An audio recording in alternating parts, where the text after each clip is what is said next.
Lot pikërisht për ato vende, përmendet disa vende që ku mund të çoni për përpunimin e rasteve të këtyre personave, si dhe hotelet e migrantëve që ne kemi në Britaninë e Madhe që po boshatisen. You got it right.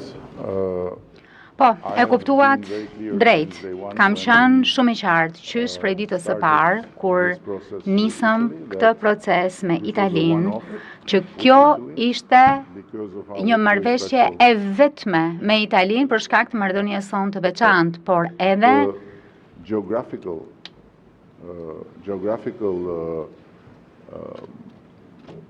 situation which makes a lot of sense. Fal situatës gjeografike që është mjaft kuptim plot.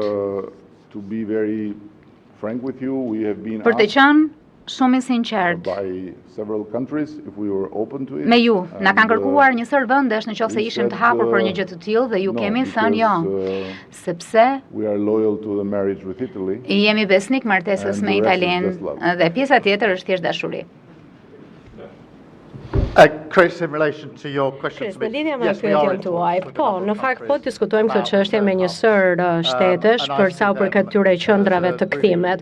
Dhe këtë e shoh në fakt si një çështje novatore, të re dhe të rëndësishme, e cila është në përputhje me punën që ne kemi bërë për shembull uljen e numrave nga Shqipëria, puna që kemi bërë edhe për zbatimin e ligjit, edhe me vende të tjera, marrëveshjet e kthimet që ne kemi, numrin rekord të kthimeve që kemi pasur dhe ajo që dëshiroj të arri edhe është që të shtoj pra këto qendra kthimi, sepse po i bëjmë këto diskutime tashmë dhe në kohën e dur do t'ju jap edhe hollësira të mëtejshme.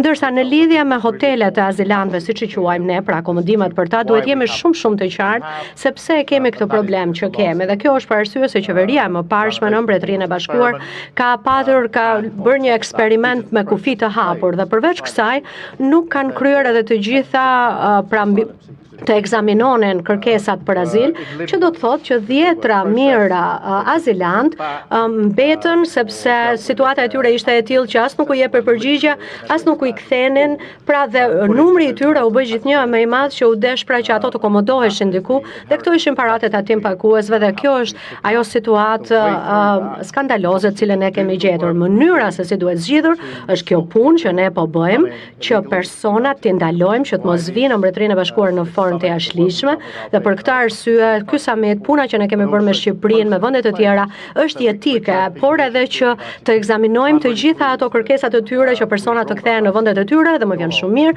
që edhe një herë kemi përveshur mëngët, kemi bërë punën e dur dhe tashmë ne kemi kthyer 24.000 persona të cilët nuk kanë pasur të drejtë të qëndronin në Mbretërinë e Bashkuar dhe kjo është shifra më e lartë për pothuajse 10 vjet dhe do të vazhdojmë ta bëjmë këtë punë edhe në të ardhmen. Faleminderit. Thank you, Chris McKeon, Press Association. Faleminderit, Chris McKeon nga Press Association. Një pyetje për të dy ju zotrin për Ukrainën. Vladimir Putini nuk ka rënë dakord që të jetë pjesë e diskutimeve që po bëhen në Turqi. A ka ndonjë shpresë për armëpushim në Ukrainë dhe cili është mesazhi juaj për Putinin? Let me take this head on Më dini because që what's t'i jap happened përgjigje drejt për today drejt is kësaj further pyetje. Ajo çfarë ka ndodhur sot është një provë